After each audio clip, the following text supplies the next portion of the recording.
Ladies and gentlemen, welcome once again to the Packernet podcast. I am your host and resident panelist, as always, Ryan Schlip. Check us out online, packernet.com. Find me on Twitter, pack_data. Well, I was kind of on the fence about doing a breaking news thing. I kind of ruled it out at first with the first coaching hire because it was kind of a smaller hire. And then they went and did a bunch of other stuff, and I was like, I should probably just do it. And then I thought, you know what? Let's just record the regular podcast. You know, we'll just do that. There have been some changes, and I want to continue what we were doing yesterday. We will continue, but I want to go through some of the different things, the hirings, the promotions, et cetera, et cetera. So I just want to read this, and some of this is going to sound familiar, some of this maybe not so much. The Green Bay Packers have hired Bobby Babbage as secondary pass game coordinator, Daniel Bullocks as cornerbacks coach, Noah Pauley as wide receivers coach, Sam Seifkis as linebackers coach, Scott Fuchs as defensive analyst, T.C. McCartney as offensive quality control coach, and Will Smart as defensive quality control coach, and promoted DeMarcus Covington to outside linebackers / run game coordinator / assistant head coach. That's a big thing. Of the defense, I guess it says dash defense. I don't know. Luke Getsy to quarterbacks coach / assistant head coach offense. Interesting delineation there. Vince Ogabasi to defensive line coach. Rob Grosso to assistant wide receivers coach, Corey Harkey to assistant special teams coach, and Jeff Coons to assistant special teams coach. Head coach Matt LaFleur made the announcements on Thursday. So some of this is completely new human beings that we have not heard of that were hired to positions. Some of this is old news that we already knew, and some of this is kind of clarifying what specifically the position is, or possibly even altering what the position is. I think maybe in the case of the defense, for example, outside linebackers type thing, that may be sort of a 3-4 delineation. You know, you got to get the coaches in there and figure out how we're going to sort all this crap out. So as best as I can tell, and I've been trying to make sure I get this right. It doesn't super matter, but the things that we were already aware of would include Bobby Babbage, secondary / pass game coordinator from the Buffalo Bills. We had heard that reported back in January, I think. Very excited about him, by the way. Still excited about that hire. It's one of those things that happened. I got excited, and then a bunch of other stuff happened. I forgot. This is a reminder. I'm excited about it. Sam Seifkis, I think around that exact same time in January as the linebackers coach, former Cardinals linebackers coach under Gannon. Well, we don't need to rehash it, but I laughed about that hire. It kind of fit the... Doesn't seem like one of the cool guys in the locker room. Really good accountant kind of guy. Noah Pauley as the wide receivers coach, replacing Ryan Mahaffey. I think that was announced in early February. And Daniel Bullocks as the cornerbacks coach, also early February. That was reported. There was a new hiring of T.C. McCartney. That was the one thing that initially I saw and thought, should I do a breaking news segment? Decided against it. He's been given the job of offensive quality control coach. What's interesting about it is he's been an offensive quality control. I mean, he's bounced around a little bit. He's essentially been an offensive quality control coach since 2014, which is odd. Obviously, people really like him in that role, but he's struggling to kind of take that next step. That's usually everybody I see, and I guess maybe this is just a characteristic of guys that become offensive coordinators, head coaches, whatever. But they do that role for like 2-3 years, and then they go up, and they just continue to go up. He has been offensive quality control, then he'll be quarterback coach, and then go back to offensive quality control, running backs, etc. But anywho, he's obviously been very well versed in that role. He is it's a probably too broad of a generalization. You know, we put guys in, or it's not broad enough, I guess. We put these guys in boxes, and he's being put in the Shanahan box to kind of make it make sense with this hire. He's been with a lot of different people and has done a lot of different things, but that's kind of seen as the thought behind this. First of all, he's kind of in that clan more so, I think, than anything. He has a good reputation in the Shanahan group clan, as well as understanding that offense. So it makes sense. The other overarching thing here, there's been a lot of brain drain, as we know. Quite a few people left and had to go elsewhere. And so we're kind of backfilling some of these positions and restructuring and doing all that kind of stuff. But T.C. McCartney, a lot of experience in that offensive quality control role. He's got some quarterback coach experience, some running back coach experience. Again, he's worked with Shanahan and done a lot of things there. So he should fit in just fine. This is not some guy that's, first-time coach being given the kind of beginner role. No, he's been doing this for a long time. So whatever Matt LaFleur asks of his offensive quality control coaches, McCartney is well-versed in that. Scott Fuchs, you got to be very careful saying that guy's name. Rhymes with books, Fuchs. This one's especially weird. He's being hired as a defensive analyst. Again, I don't know exactly what that role will entail. He's, as far as I know, never done anything defensive related. He started off his career back in '99, actually, at Wisconsin Eau Claire. So interestingly enough, kind of started there, and now he's back in Wisconsin. He did a lot of college stuff, Valley City State, Minnesota Crookston, Nebraska Omaha, Grand Valley State, and then SIU. He made a jump to offensive line coach, North Dakota State, then Wyoming offensive line coach, Buffalo offensive line coach, Kansas offensive line coach. Then he made the jump to the Tennessee Titans. He got that kind of beginner role of assistant offensive line coach. Now he's a defensive analyst. Now, I will say, I do know sometimes guys will kind of take these roles to become more well-rounded, to make themselves more, what would you call it, desirable, I guess, to have a broader resume than I've done offensive line for 15 years through a bevy of different things, and it'll, because a lot of guys have done a lot of different things. It's a big jump to go from offensive line, defensive analyst. You could do offensive analyst or something. I don't know. I do know they like to do a lot of that crossover stuff where we like to have the offensive perspective on things, which I like. I don't know if that pertains to this or if it's, again, just this Fuchs guy trying to broaden his horizons a little bit. I have no idea. Will Smart, we did find out about. I don't think we knew his official title.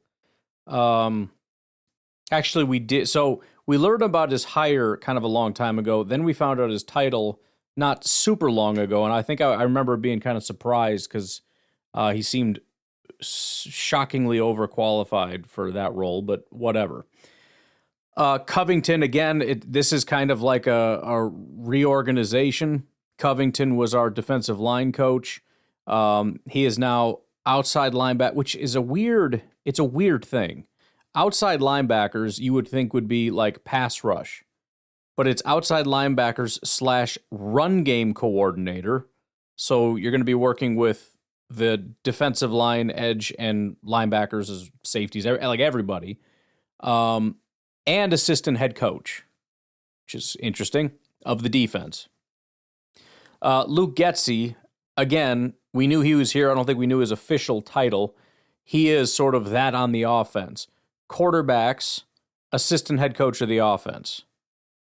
Ogabasi was a Halfley guy, and he came over here, was assistant defensive line coach. Again, I felt, because I think he was defensive line coach at Boston College with Halfley. He comes here, kind of takes a step down to be the assistant, whatever. they decided to keep him around, and now he's being promoted to defensive line coach. So he's now got that. Rob Grosso as assistant wide receivers coach. I don't think we knew anything about that. And then again, Corey Harkey is assistant special teams coach. Jeff Kuntz, assistant special teams coach. I think that also is somewhat interesting. Bisaccia, to my knowledge, did not have two assistant special teams coaches. Maybe at various times he did. I don't recall that. So again, this seems to be a little bit of an additional investment to have your special teams coordinator, right? We went out and got our kick and punt returner, and now we add two assistant coaches for our special teams coordinator to provide some additional, oomph to that position, hopefully. Okay, so there's that. Actually, why don't we take our break here, and then we'll come back and kind of go through continuing what we started yesterday. We'll take a break. We'll be right back. Okay, so what we were doing yesterday, more or less wanting to take stock of where we're at, maybe trying to be a little bit more open-minded on things, where things could be. I don't know that there's a ton on the offensive line. Jordan Morgan, I don't know exactly what options there are to discuss with Jordan Morgan. He is the first round pick. We're 2 years into this thing. He's getting his first real shot at left tackle. I think the only maybe pill to swallow here is, if this doesn't go well. I mean, I that may be overstating it, because what's actually going to happen? Nothing really. I mean, I think genuinely he's got 2 years to figure it out, pending some kind of legitimate competition that could come in and actually challenge a first-round pick for his spot. I guess the strongest language I could use for Jordan Morgan is, if he doesn't demonstrate that he's the guy this year, we have to at least very seriously look to start replacing him immediately. That's about the strongest language I can use there. He's playing for a fifth year option, because next year we're going to have to make that decision. If he plays well, we'll do the 5th year option, and away we go. If he doesn't, we don't, and he's got 1 year to prove it, or he's probably not on the team. Aaron Banks, considering we restructured his contract, it just makes it. There's not much to talk about anymore. I hate to say it, but there just isn't. He's definitely going to be on the team in 2025 and 2026. In 2027, he'll be 30 years old. The cap hit jumps massively up to $25 million. So right now his cap hit, and I guess this is the good news, his cap hit is down to $9 million, and next year it's $12 million. That's a much easier pill to swallow than looking at him and saying this guy is a $20 million per year guy. When he's 30, the cap hit jumps up to $25 million. Now the dead cap is $26 million, but there's a $9.5 million roster bonus. So drop like $10 million off of that, and it's $16 million. That still absolutely sucks to have a $16 million dead cap hit. But the point is, he's here this year, he's here next year, and at 30, there's a good chance that he is gone with a sizable cap hit, dead cap hit. Now, if he actually plays well and things are going well, you could possibly have a different discussion, but remember, he's 30, and so he's going to have to be quite good for the Packers to say, let's give him an additional contract, not just for 30, but his years 30 and 31 and beyond. The real genuine numbers probably putting him at 30 and 31 with, something at 32, whatever. I don't know, 3-year contract, 4-year with 2 being real. Maybe 1, I don't know. But I guess that's kind of the way that I see it, is they've locked him in for the next 2 years, and then at 30, it gives us some time to find a replacement for left guard. And the only real cost here is that's going to hit us pretty hard in 2027 to, pay $16 million to not have Banks on the team. But I don't know. I don't know what's going to happen in 2027. So Banks is locked in, and that's just what it is. Sean Ryan, significantly less so. He has a $6 million cap hit this year. Next year, it does jump up to $12.7 million with a $7 million dead cap hit. That's tolerable if you decide to move on, but I don't know. Well, I guess you don't pay $12 million for him to be a backup. I guess, you could look at it as a best case scenario. If by next year we're looking to move on from Sean Ryan, that means that we've solved center and right guard. Because if Belton's not the guy, but we find a center, Sean Ryan is our center. If Belton is the guy and we don't find a center, then Sean Ryan is our center. So, I would say something pretty drastic would have to happen. The worst case scenario is probably going to be, we do what a lot of people have been saying. We end up drafting a guy like Connor Lew. Because of his injury, he doesn't really play in the offseason, and because of that, he doesn't get the starting job. And because, you're not going to probably give him the job mid-season because you haven't had the opportunity to see it. You don't want to mess with the continuity, all that stuff. The Packers don't really like to do that. There's no reason to. I mean, if you don't really like the guy or it's kind of experimental to begin with, like with Jordan Morgan or Anthony Belton, then fine, we'll switch some things around. But otherwise, we'd rather not. And so they would just redshirt him. The problem is next year, we can't make the decision that Connor Lew is the guy and cut Sean Ryan. I mean, we can, but it's a serious risk to cut Sean Ryan without having ever seen Connor Lew or whoever as a starting center. And of course, you'd like him as a backup, but again, nobody's paying $13 million for a backup. And there's no pay cut that can happen here because his base salary in 2027 is $1.3 million. And the other thing is there is a roster bonus in 2027 and 2028. So if you were to make that decision, you wouldn't really even get to make the decision like through training camp. You would have to make that decision prior to the third league day of 2027. Otherwise, you're paying a $6.65 million roster bonus and then cutting him. You're not going to do that.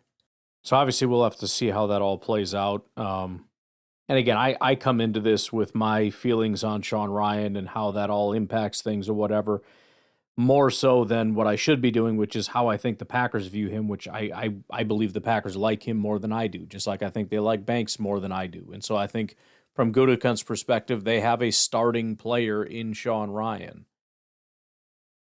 So, it's not to say they won't draft an interior offensive lineman. It just means that this fantasy I have of Banks and Sean Ryan or whatever leaving and finding better talented players, I don't know that the Packers share that same sentiment and desire to urgently usher them out of the building. Anthony Belton, not a ton to say. I view year one as somewhat of a redshirt year. It did not go well. I'm a little less optimistic about Belton than Morgan. Things didn't start great for Morgan either. So I guess I should be patient. But, Morgan, again, I think he won the competition with Rasheed. I'm not going to rehash that for the 1,000th time.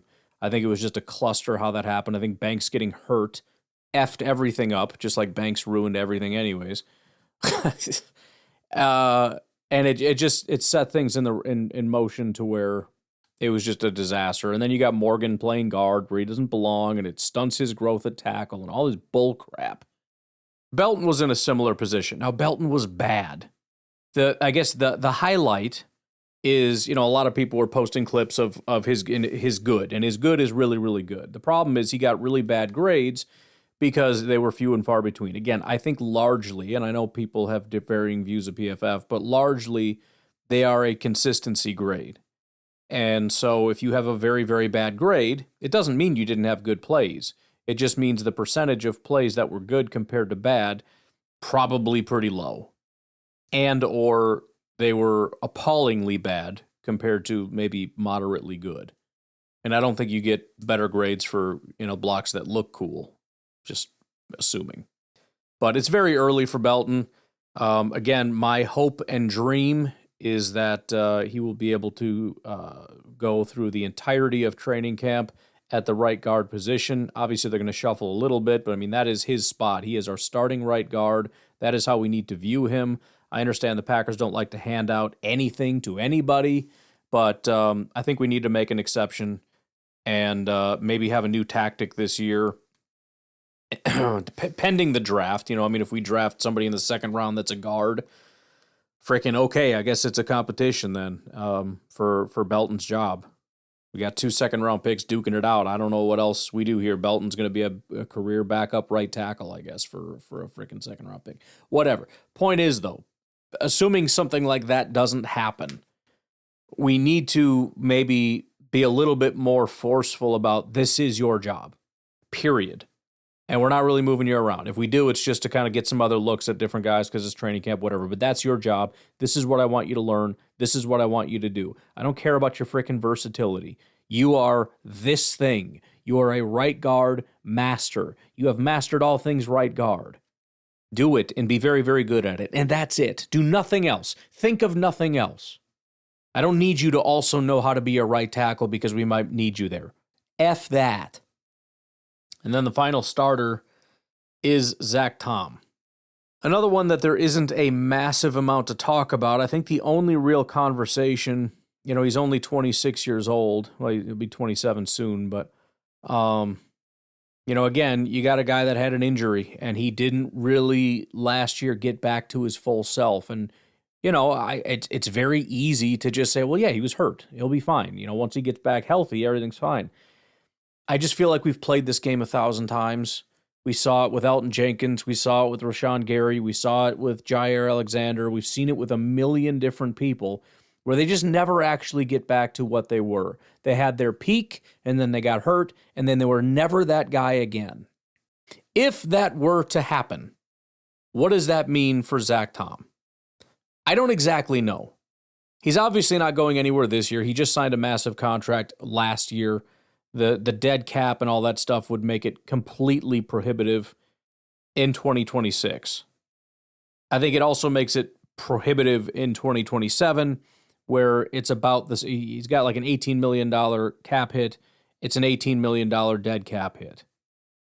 2028 would be the first time you would maybe have the conversation of the salary cap being a $24 million hit, which honestly, as long as he's still an elite tackle, if we're still having that conversation, his cap hit is not a problem until he's 30 years old and it hits 30 million. And even then, I don't know what 30 million means in 2029.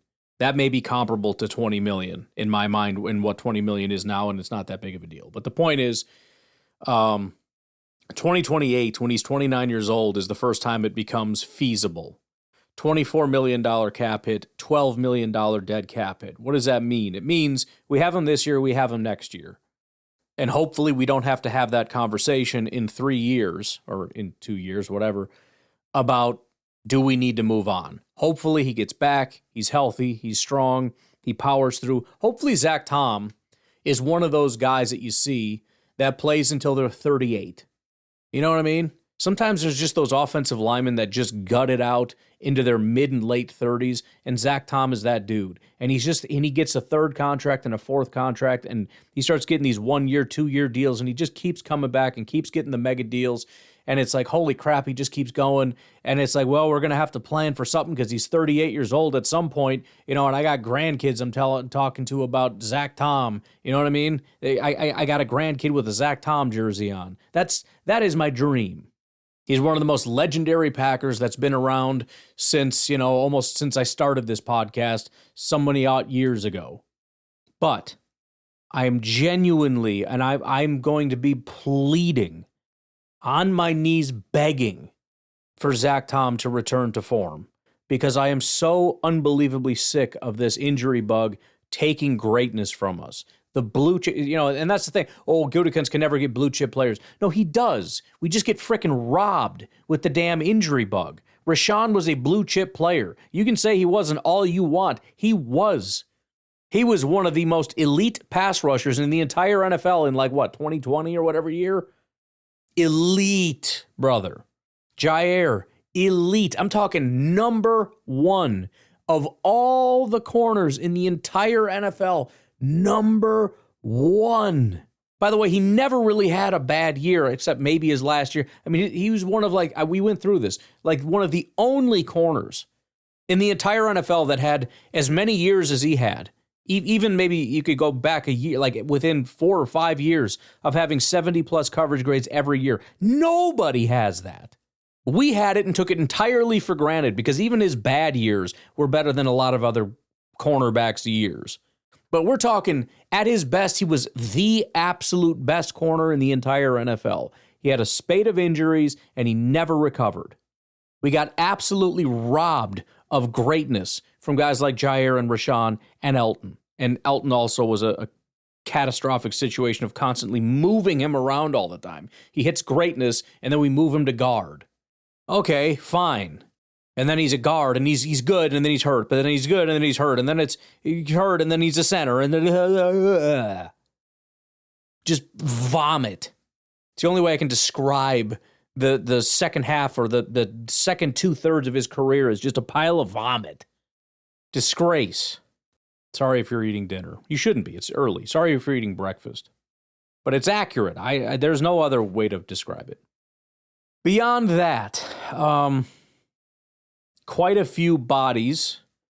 I don't know that there's a lot of genuine contenders. We can talk about Jacob Monk, 5th-round pick in 2024, but it's been 2 years. We've talked about him. There's never really been any kind of a strong push or indication that he's going to be able to take that jump as a starter. And even still, if we don't find somebody better than Jacob Monk, let's just say hypothetically, then we know he's not going to beat out Sean Ryan.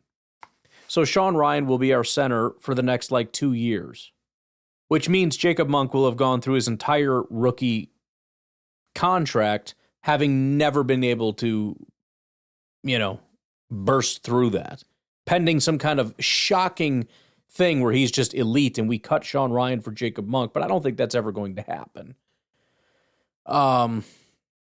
So I think Monk is at best going to continue to be a backup for us, perhaps even after Sean Ryan leaves. If that whole thing does come to fruition where we find a great center, we move on. Maybe Jacob Monk can become a good enough player where he can be a career backup for us or something. I don't know.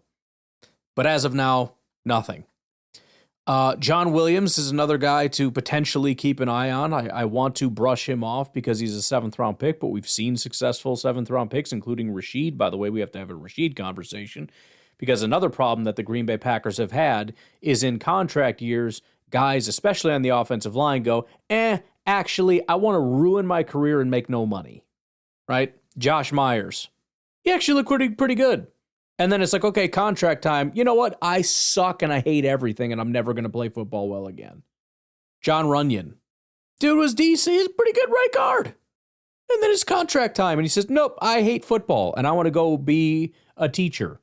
I want to go teach art. I want to teach elementary school kids finger painting for the rest of my life. I want to bag frickin' groceries. I hate football. And I hate money.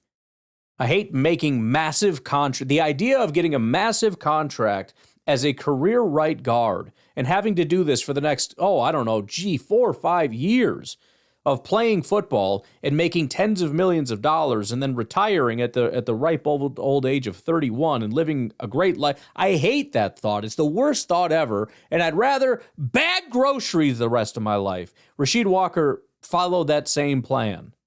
I don't know what the Packers do. I think this is a Packer thing. I think it's sabotage. I think this is why our players hate our training staff so much, because they know that our training staff is sabotaging them, poisoning them in their final years, in their contract years, because we don't want to pay them. We know we're not going to keep them. And, we don't want them to stay and earn a contract for whatever, I don't know. Doesn't matter. They literally are poisoning them. If you watch Rasheed Walker, it's not that big of a stretch to think, I think they put LSD in his Gatorade bottle. Because he's out there just tripping balls, okay? He doesn't know what he's doing. He's running around in freaking circles. He looks like an idiot, and he hates money, and he doesn't want a job anywhere. And congratulations, Rasheed, because you got no money. You freaking loser. You're a 7th-round pick success story. It is a beautiful story. You should have made $25 million as a starting left tackle, and instead you got 4. You got 4 because of one bad year in your final year, and it was so catastrophically bad, everybody said, I don't know, how about $4 million? And your own team, the Green Bay Packers, didn't even want to keep you as a backup. Probably because they put so much freaking cyanide in your freaking Gatorade, they know how much damage your body's been through. What is that? Why does that keep happening? And in the contract years, guys are like, man, I don't want to be good. It's the same, whether it's injury or whatever. Guys are good, and it's like, yay, success story. And then for whatever reason, after maybe 2 years of success, 3 years of success, they just say, I hate everything, and I can't play football, and I'm tired, and I don't want to do this anymore. Can we just have anybody be good for a long time? How did we get on talking about Rasheed Walker? I don't remember, but, John Williams, because he's a 7th-round pick. Okay, so anyways, entirely possible he gets more opportunities and is able to prove his worth as an offensive guard. Again, though, it's such a steep climb because you think about the landmine that he has to navigate of having a 2nd-round pick and Anthony Belton ahead of him. You're going to have to be so much better than Anthony Belton to win that job. And again, if Anthony Belton is not good, we're immediately going to find somebody that's very good. The path to you starting in that job starts with, number one, we can't identify any talent. Don't go out and get any talent, and you're very, very good enough that we're like, fine, I guess you can play right guard for us. It's not impossible, but it is a steep climb that begins with, in training camp, turning heads repeatedly, which is hard, not necessarily for the coaches, but we're not going to get that information. Obviously, when you go through the training camp notes and whatnot, which we do every year when the beat writers are out there doing all that stuff, in the one-on-one stuff, yes. In the team drills, there's not a lot of offensive line notes. But whatever. The possibility is there. I think maybe your best shot is Belton goes down with an injury. We decide that Williams goes in, which we probably wouldn't. It would be Donovan Jennings or somebody else, or some guy we drafted. But let's say John Williams is the guy. He goes in, he's fantastic, and just keeps the job. But it's a steep climb.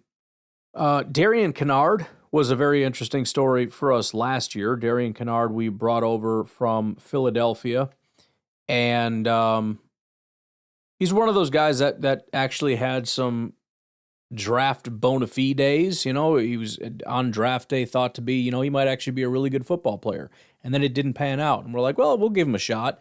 And then we brought him in, and he was actually pretty good. We sent, I think, a 7th-round pick or something to get him. He was a 5th-round pick back in 2022 by the Kansas City Chiefs. Now, he's very odd for a Green Bay Packer. And the grades are actually somewhat deceiving, but he had an almost average pass blocking grade, 58.6, called 59, basically 60. And that's a 60 despite having a 31 pass blocking grade week 1 against Detroit, a 21 grade week 10 against Philly, 40 grade against Chicago, and a 3.6 against Baltimore. Those are appalling. Now, granted, you're going to have exaggerated grades in games where you only play like 5, 6, 7, 8 snaps, but still, he had those grades, still came out to a 60 because a lot of the other games were good. Washington was almost a 70. Cleveland was a 70. Pittsburgh was a 70. Giants was a 70. Minnesota was a 70. Chicago was a 70. Denver was a 70, along with a bunch of 60s. So anyways, he's really not played as a starter very much, 2024, he played 71 snaps for Philly. He played almost 300 for us. He's a big dude, 6'5", 322. Again, average pass blocker. Maybe you can improve that. I don't know. 72 run blocking grade is really the kicker here. Packers are trying to get big. They're trying to get strong. They're trying to get physical. And I specifically remember when Kennard came in, our run game got better. So, you know, I don't know that he has a spot on our team right now. He played almost exclusively right tackle for Zach Tom when he was out. Obviously, I'm not going to advocate for him taking that job. There could be a case he played 6 snaps at left tackle, all in that Baltimore game where his pass blocking grade was a 3. Again, 6 snaps, so you give up. Well, he gave up 2 pressures in 6 snaps, which is pretty appalling. But if that'll happen. Could there be a world where he plays left tackle? Whatever. The bottom line is he's intriguing. He's intriguing to me. There's a lot of questions that we have. He doesn't have a ton of experience, so I think if you get a good coaching staff, which I don't know that we have right now as far as our offensive line, but that's a separate discussion. If you can coach him up a little bit, maybe he's, in a different scheme or whatever, although Philadelphia is kind of similar with the big body stuff or whatever, but whatever. Say it's a better fit. Say we teach him some different stuff, use him a little bit differently, and it works to his advantage. I don't know. I mean, I obviously want Morgan to work out. If nothing else, I'm excited we have him as a swing tackle. Again, it's a huge uphill battle for him to ever be a starter, and he is 26 years old right now today, so if he ends up getting the job next year, it's at 27. It's still 3 solid years before he's 30, but I think we have a solid backup tackle, which is a good thing when you have so many questions about your starting group. If you don't have backups either, you just have nothing. It's nice to have guys that you can trust. I've said this before, when the Packers had their best offensive lines, back in the day when TJ Lang was a backup. I mean, we had starters as backups. It was unfreaking believable back in, 2015 or whatever year that was, in that range. Like the best. Our starters were just elite across the board, and we had 2 different starting caliber backups. It was the craziest offensive line in the world. If we can improve, if Morgan can be the dude, Banks can just suck less, we can solve the center question. Belton is significantly better, and our right tackle and Zach Tom can come back healthy and be what he was.